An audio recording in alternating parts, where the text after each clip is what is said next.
Welcome to Growing Younger podcast, where we guide you through your journey of reaching your fitness goals after 40.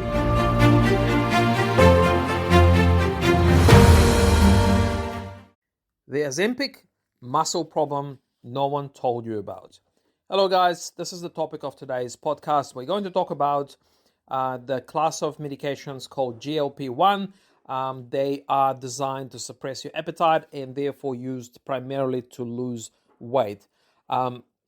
So the primary topic of today's podcast is going to be one of the major but little known side effects.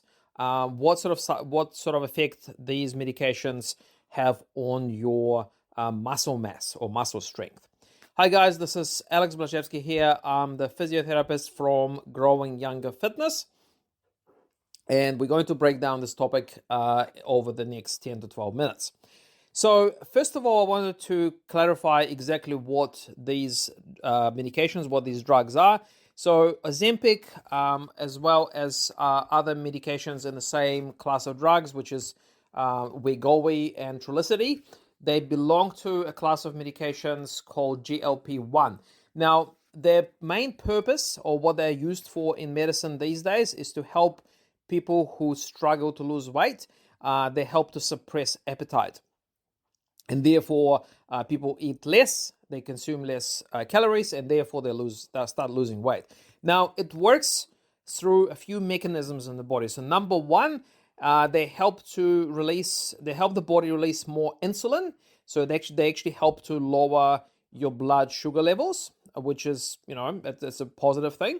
Also, it helps to slow down the stomach emptying. So when you eat your meal, it takes a certain amount of time for the food to pass through your stomach. So the way Ozempic and these other drugs work is they slow down this process. So the food stays longer in your stomach. So therefore, it keeps you full for longer as well. And another mechanism that it does what it does in your body, it's basically it has an impact on the signaling mechanism in your brain. So it literally suppresses your appetite. So it directly works on the chemicals in your brain, which helps to make you feel less hungry. Okay, and this is the main way, the main method how it works to help people lose weight. So here's a striking fact for you, which I'm pretty certain most of you don't know. So studies have shown that between 25 to 40% of weight that people lose when they go on one of these medications, such as Ozempic, it actually comes not from losing fat, but from losing lean muscle mass. So just imagine, you might have lost 10 or 20 kilos after going on Ozempic, but let's say about a third of it isn't actually fat loss, it's you lost muscle. So you lost muscle strength as well. Now, losing muscle at any age isn't a great thing. However, for people who are over 50, once you lose muscle mass, it's a lot harder to regain it. So it's a lot harder to get that muscle strength back. And also, losing strength when you're a little bit older can actually lead to pretty dire consequences, such as a reduction in your function, your ability to be independent. It increases your chance of falling and hurting yourself. So losing strength after 50 is definitely not a good idea. So if you're over 50 and you're losing significant percentage of your muscle mass in your body, essentially it makes you frail, okay? And I'm sure none of you want to actually be frail. Now, I want to clarify something. I'm not putting this podcast together to either promote or warn you against using these class of drugs. The thing is, see, we actually come across a number of people in our fitness facility who have used Ozempic and Wegovy. And look, a lot of these people, they try to lose weight different other ways. They try to do it the natural way, but they failed over and over again, okay? So the thing is, if you tried all sorts of many things and none of it worked, and this is your last resort. So going on one of these medications is your last resort to lose weight, then so be it. In my mind, in my personal opinion, I think it's okay to try something else. It's okay to try one of these medications. And we know that being obese and being overweight carries a lot of health risks. So by going on a medication that will help you reduce your fat percentage in the body and therefore reduce those health risks, I think it's a reasonable thing to consider. Again, I don't want to say that go ahead and do it or don't do it. I'm just saying that, if you have tried a more natural way of losing weight and it didn't work for you, then going on Ozempic, it's actually not necessarily a bad thing. However, what I do want to warn you about is that there's a right and a wrong way to do it.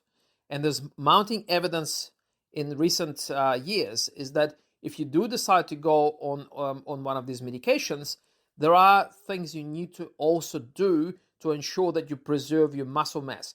And one of these things is to ensure that you do the right amount of strengthening exercises. And this is starting to become more sort of common knowledge now. So a lot of personal trainers are starting to get that sort of training where if they work with someone who is on Ozempic, they will be more diligent to ensure that they give this person enough strengthening exercise to preserve muscle mass. So what I'm trying to say, if you are on Ozempic or one of these medications, doing strength training is non-negotiable. Okay, where people do get themselves in trouble is they go on Ozempic, they start eating a lot less because their appetite drops, and they lose huge amount of weight. I have seen it myself. We've seen it in our facility when some people decide to go on Ozempic, and let's say some people might lose 25 kilos, 30 kilos. Now, if you lose that amount of weight, and let's say a third of it is muscle, so imagine losing 10 kilos of muscle mass. That's huge. This is actually going to have a massive impact on your even day-to-day life. It will make you weaker. It will make things like getting up off the floor harder. Okay, so that is something you need to be aware of. If you do decide to take this medication, you need to be strength training. Now, the second thing you should be doing if you take this kind of medication is you need to ensure that you have enough protein in your diet. Okay, so you'll probably be eating less because, as I said before, these drugs, they work by suppressing your appetite, so you won't be as hungry. So when you eat your meals, ensure that you eat protein first because you may not want to eat more. Okay, now if you ingest carbohydrates or fats first, you might be too full to then have more protein. Okay, so protein first, and then if you're still hungry, you can eat the carbs and the fats. Okay, this is also very important because without protein, it's very hard for your body to build muscle mass.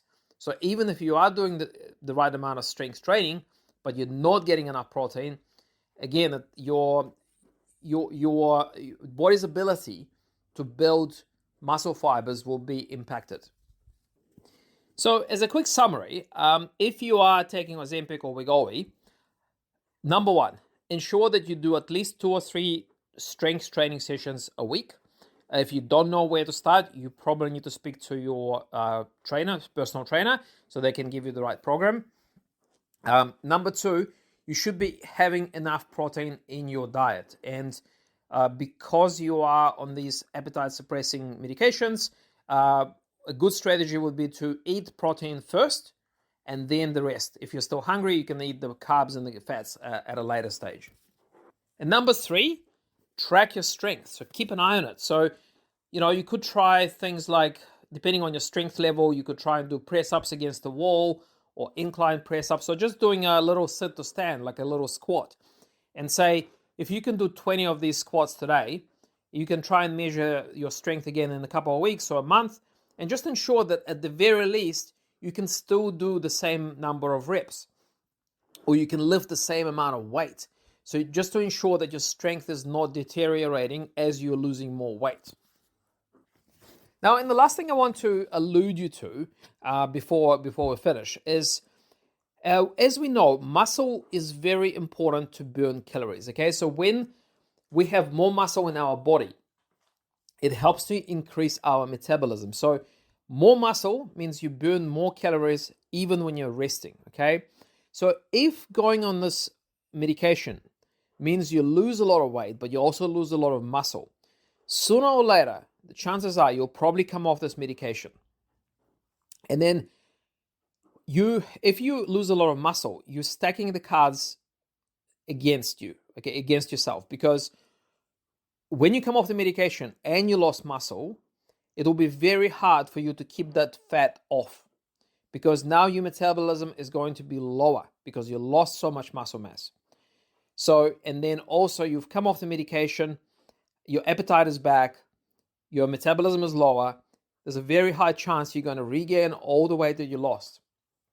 So for the sake of keeping your weight off and having a more long-term result from taking that medication, it is very, very important that you hold on to your muscle as much as possible. Because if you think long-term, not just for the next couple of months, if you want to keep that weight off, it is crucial that you preserve that muscle mass. Okay, so for more than one reason, it is very important that you, number one, do the strength training while taking this medication, and number two, you have enough protein in your diet to ensure your body has enough building blocks to preserve, but also to build more muscle mass. Okay, hopefully you guys picked up some points from this episode, and I will speak to you on the next podcast.